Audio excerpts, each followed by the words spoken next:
Bonjour à tous, je vous souhaite la bienvenue pour ce nouveau témoignage, cette nouvelle interview des gens qui osent, des gens qui passent à l'action. Aujourd'hui, je suis en présence d'Hélène. Hélène, enchantée. Je vais te laisser te présenter à la caméra, deux, trois petits mots. Comment t'appelles-tu? Qui es-tu? Que fais-tu dans la vie? Voilà, pour que les internautes apprennent à te connaître, à savoir à qui ils ont affaire. D'accord. C'est à toi. Donc je regarde là. Je m'appelle Hélène Pasco, j'ai 33 ans, je vis sur Antony dans le 92 et je suis depuis 3 ans conseillère en immobilier dans un réseau d'indépendants. Il y a des France, je ne vais pas les citer. Très bien, en effet, tu as raison de faire de la pub. Donc voilà, j'ai déjà interviewé dans une précédente vidéo une autre personne de IAD. Voilà, IAD, une grande entreprise dans l'immobilier. Et aujourd'hui, ce qui m'amène à interviewer Hélène, c'est que voilà, Hélène, elle est un peu multifonction dans l'investissement. T'as commencé par de l'investissement immobilier et après tu t'es orienté vers des box. Alors raconte-nous un peu ton état d'esprit, ta philosophie de vie, comment t'en es venu à investir dans l'immobilier. Comment s'est passé tes premiers investissements dans l'immobilier? Raconte-nous un peu où tu as investi, qu'est-ce qui t'a poussé à faire ça. Est-ce que tu en as été contente? D'accord. Comment s'est passé ton premier investissement? Alors mon premier investissement, j'étais toute jeune, j'avais 19 ans. 19 ans? Ouais. Tu étais encore étudiante, tu avais fini les études? Ouais, j'étais en alternance, je faisais des études de coiffure. Et tu gagnais combien à l'époque? J'étais en contrat d'apprentissage, je gagnais 900 et quelques euros et j'avais un taux d'endettement de 54%. Donc aujourd'hui, c'est compliqué de le faire, mais mes parents étaient caution de mon crédit. D'accord. Et c'est comme ça que j'ai pu acheter mon premier appart. C'est comme ça, voilà, c'est ce qui a fait que le banquier a... Ouais. Et tu étais passé par quel organisme bancaire? À l'époque, c'était LCL, c'était la banque de la famille, quoi. D'accord. Voilà. Et pas de difficulté Non. Et combien t'as emprunté? J'avais emprunté 100% du prix, donc je l'ai acheté 100 000 euros. Mes parents m'avaient donné l'équivalent des frais de notaire, ils m'avaient fait une donation. D'accord. Et j'ai emprunté 100% et ils avaient demandé quand même une attestation d'embauche puisque quelques mois après, je passais d'apprenti à salarié. D'accord. Voilà, c'était la seule... Mais tu as commencé avec un statut en alternance. Ouais, c'est ça. Voilà, si ça peut vous inspirer pour ceux qui sont en alternance ou pour ceux qui n'ont pas encore leur job, voilà, une première solution par Hélène, c'est de demander à ses parents s'ils peuvent se porter caution dans le prêt. Donc voilà, ça peut être une solution parmi tant d'autres pour accéder à la propriété, pour accéder à un prêt bancaire. Donc de là, tu fais ton premier investissement, donc tu achètes combien? 100 000 euros, c'est ça? J'achète 100 000 euros, à l'époque c'était à une marchande de biens, elle avait acheté 4 appartements dans l'immeuble, ils avaient tout refait et elle les revendait. Elle a revendu par lot? Ouais, elle avait acheté un lot et elle revendait à l'unité. Donc 100 000 euros tu l'achètes, ce bien tu l'as pas gardé? Non, c'était pour toi, c'était pour toi, c'était pas voué à faire de l'investissement? Non, c'était pour voilà. Pour y vivre. Je voulais partir de chez mes parents, en location, j'avais pas trop les moyens, on demandait 3 fois le montant du loyer, donc j'avais pas les moyens. J'ai commencé à dire à mes parents, je vais prendre une coloc avec une copine. Voilà, donc là ils m'ont dit non, c'est pas une bonne idée. Et c'est pour ça qu'ils m'ont aidé en fait à faire. Tu fais travailler ton argent. Voilà, donc le premier appartement, je l'ai acheté toute seule. Donc tu l'achètes à 19 ans? Ouais. Et tu le revends à quel âge? 21 ans. Donc tu le gardes que 2 ans? Ouais. 2 ans et demi. 2 ans et demi, mais tu le vends combien? 147 000. 147 000 euros, voilà. 19 ans, elle a osé, elle a acheté son premier bien à 100 000 euros. Elle revend 147 000, 47 000 euros. Sans avoir fait de travaux.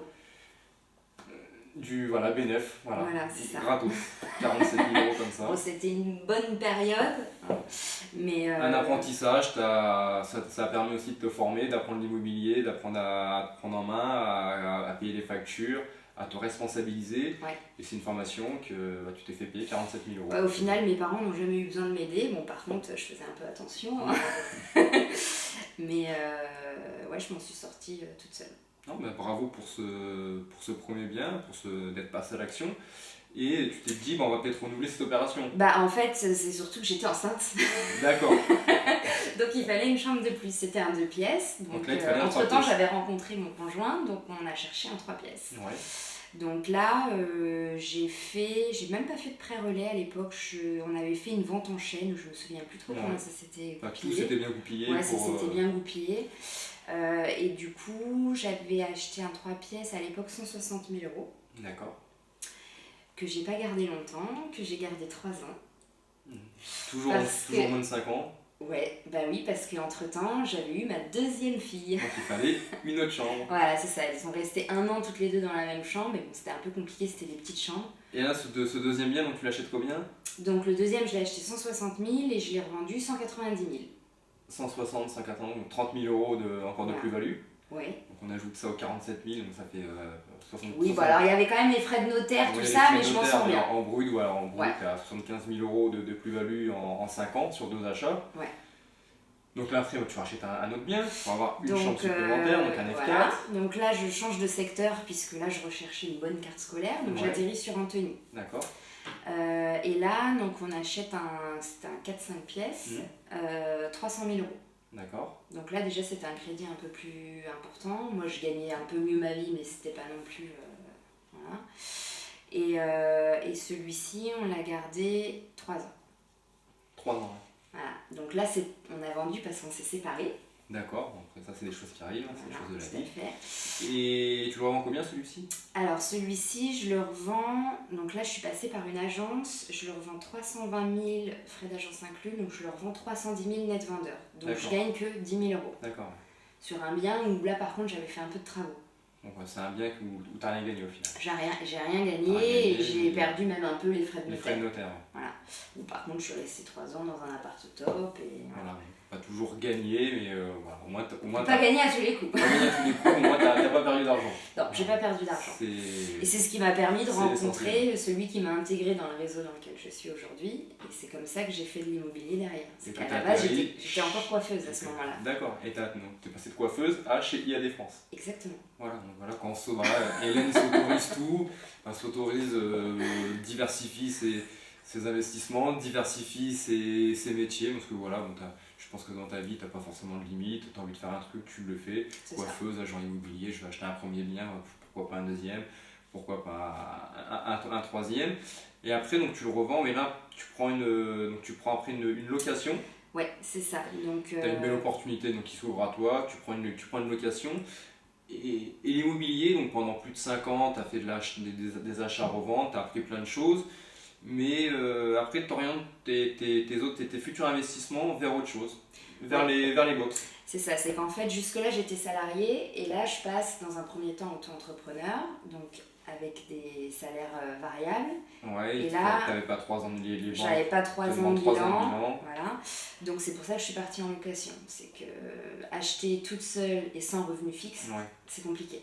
Donc tu as pris le système D, la location. La location, sauf que du coup j'avais plein de sous sur mon compte qui ne travaillaient pas. Toutes les plus-values, tout ça. Voilà, au lieu que ça s'endort, tout ça. Livret A ou développement durable. Ça rapporte rien. Ça rapporte rien. Donc j'ai acheté un premier box. D'accord.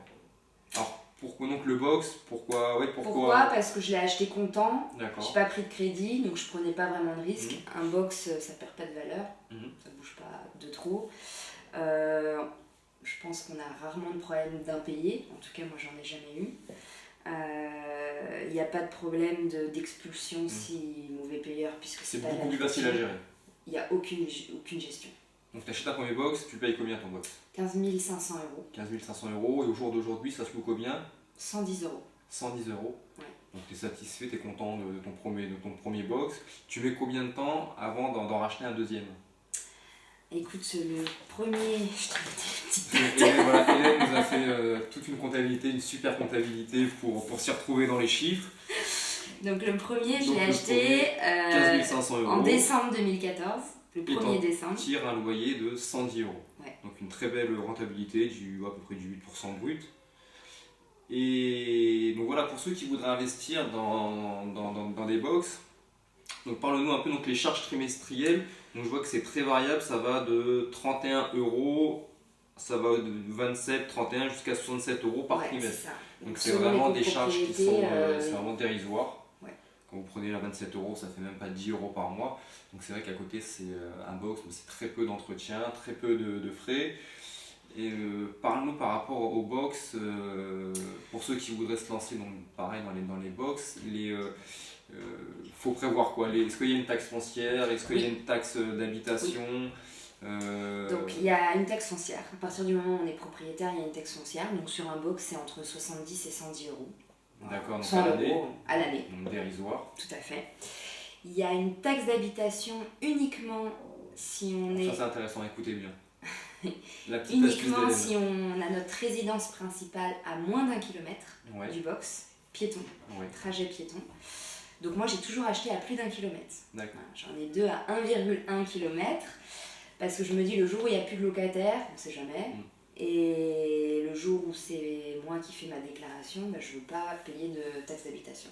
Voilà, bon, pour ceux, ça reste encore une dépense qui est dérisoire. Une taxe d'habitation, c'est combien? 70 euros aussi, pareil. Ouais, ou peut-être une centaine d'euros. Enfin, c'est l'équivalent d'un mois de loyer, peut-être. Voilà, un mois de loyer. Voilà. Bon, pour ceux qui voudraient économiser un mois de loyer, c'est toujours mieux d'avoir le mois de loyer dans sa poche que dans les caisses de l'État.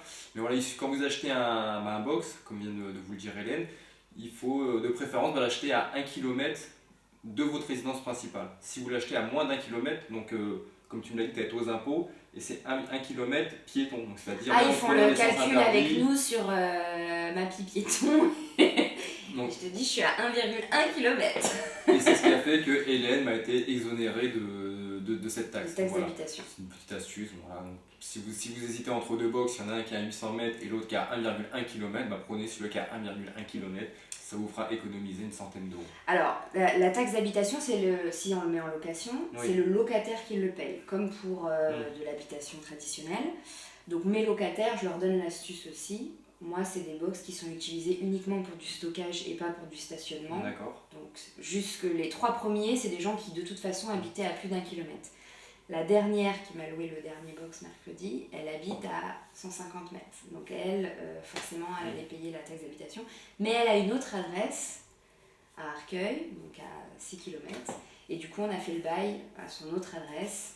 Pour lui faire économiser. Pour lui faire économiser la taxe d'habitation. Moi, ça ne me change rien du moment qu'elle me paye tous les mois. Donc c'est valable en fait pour le propriétaire et pour le locataire. Pour le locataire aussi. Voilà. D'accord, très intéressant. Le propriétaire, si c'est en location, il ne paye pas de taxe d'habitation.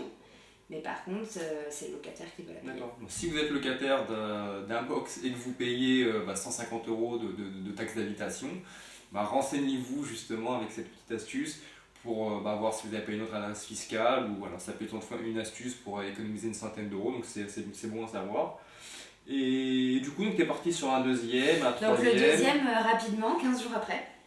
Ah oui, tu n'as pas laissé le temps de savoir si ça comment ça allait fonctionner, si ça allait être un bon investissement, si tu allais être contente du box dans 15 jours après. C'était dans la même résidence. En fait, j'avais 2 appartements, moi, à la vente dans cette résidence-là. Et c'était des box qui allaient avec les appartements. Et en fait, il s'est trouvé que mes acheteurs n'étaient pas intéressés par les box. D'accord.